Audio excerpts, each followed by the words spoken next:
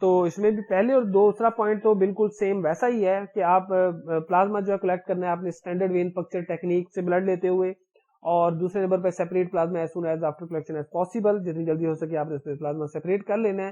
تیسرا پوائنٹ اس میں ڈفرنٹ ہے، acceptable anticoagulants are lithium heparin with or without gel barrier and sodium heparin. جی آپ نے پلازما کے لیے جو اینٹی کوگولنٹ یوز کرنا ہے اس میں آپ نے دیکھنا ہے کہ آپ جو ویکوٹینر یوز کر رہے ہیں وہ ہیپارین والا ہو، لیتھیم ہیپارین ہو یا سوڈیم ہیپارین نو پرابلم، لیکن ہیپارین ہو. اس کے علاوہ کوئی اور اگر موجود ہے اینٹی کوگولنٹ تو پھر آپ اس کا ٹیسٹ پراپر نہیں کر سکتے. اس سے جو ٹرائیگلیسرائڈ کی ویلیوز جو ہیں وہ ریزڈ ویلیوز آپ کو سامنے دیکھنے کو ملیں گی. تو آپ نے ان باتوں کا خاص خیال رکھنا ہے.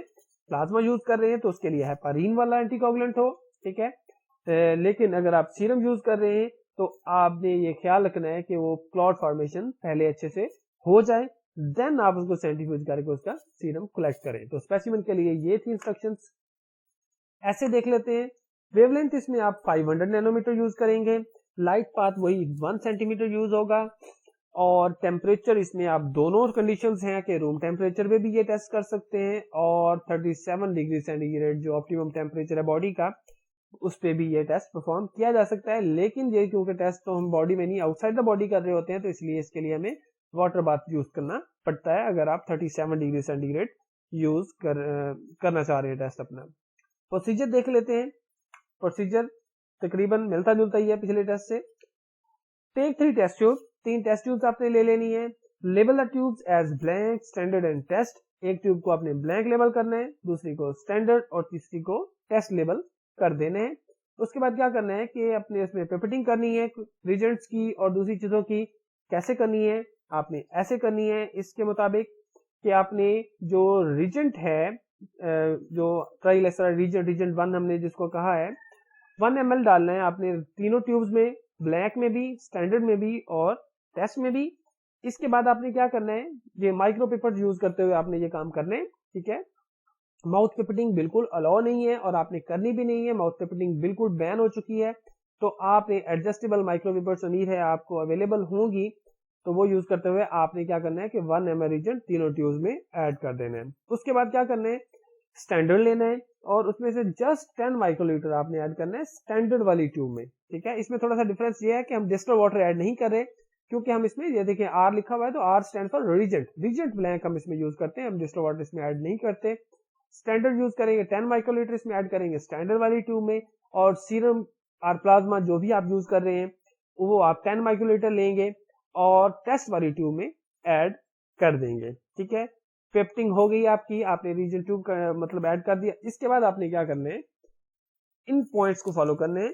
جیسے ہی آپ کی پیپٹنگ کمپلیٹ ہو، mix the reagent by gentle shake. تینوں ٹیوبس کو آپ نے تھوڑا سا شیک کرنا ہے تاکہ ہم نے جو اسٹینڈرڈ اور سیرم ان کی ریسپیکٹیو ٹیوبس میں ایڈ کیا وہ اچھے سے مکس ہو جائے.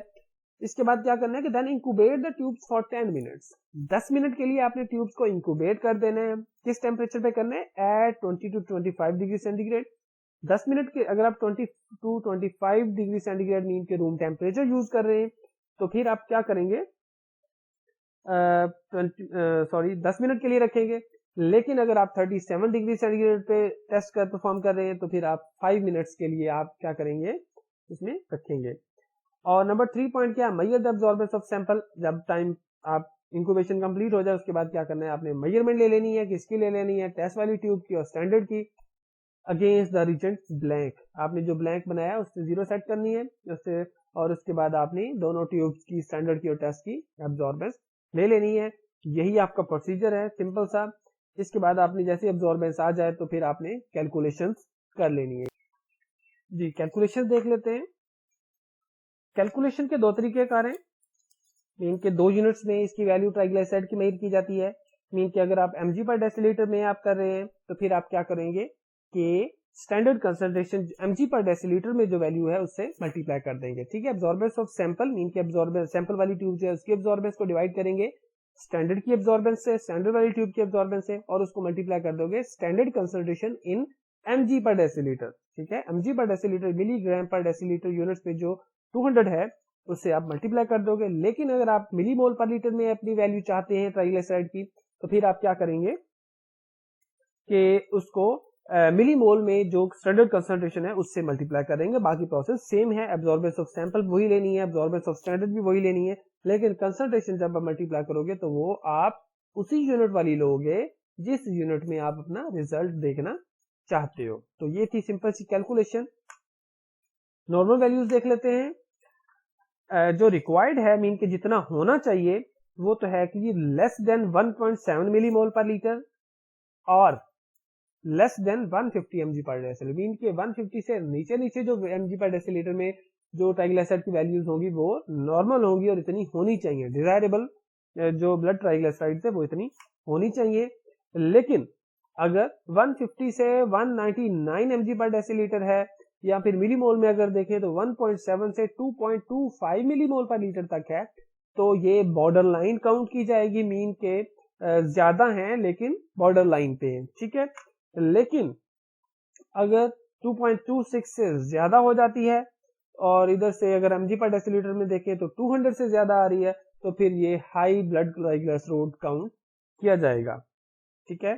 تو یہ تھی نارمل ویلیوز جس کو آپ نے دیکھتے ہوئے اپنے ٹیسٹ کو دیکھنا ہے کہ یہ ہائی ویلیوز ہیں یا لو ہیں, ٹھیک ہے جی. تو یہ تھا ہمارا آج کا ٹاپک, کمپلیٹ ہو گیا. یہ ٹرائگلیسرائڈ, اس کو اچھے سے سمجھیں, امید ہے آپ کو سمجھ آ گیا ہوگا. لیکن اس کے علاوہ اگر کوئی سمجھ نہیں آیا تو آپ کمنٹ کر سکتے ہیں, آپ واٹس ایپ گروپ میں بھی ڈسکس کر سکتے ہیں. کوشچن کیا کریں, ڈسکس کیا کریں, کیونکہ یہ ہم نے بالکل لمیٹڈ سمپل طریقے سے پڑھ رہے ہیں تو امید ہے آپ کو سمجھ آنی چاہیے. لیکن اگر اس کے باوجود بھی آپ کو سمجھ نہیں آتی تو کوشش کریں کہ کوشچن کریں, سمجھنے کی پوری کوشش کریں. آج کے لیکچر میں اللہ حافظ.